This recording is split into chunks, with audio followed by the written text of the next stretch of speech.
خبرې چې روانې دي آیا دا کېدای شي چې پاکستان او افغانستان جنگ طرف ته لاړ شي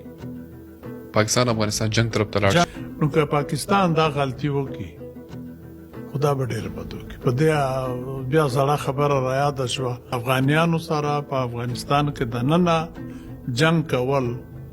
امریکا نه دا ګټلې ناټو نه دا ګټلې برتانیا دا وخت نه دا ګټلې سوویت یونین نه دا ګټلې مونږ به وګټو خو مونږ خو تشبته په دې نظر ګورو چې دا خړ افغاني دي هیڅ سره نشته مونږ به وډبو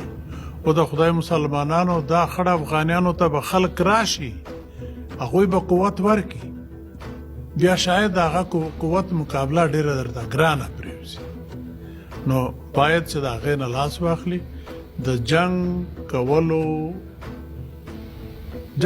کې نه د پاکستان ګټه ده نه د افغانستان ګټه ده پاکستان به ځان تباه کړي افغانستان خو الډې تباه او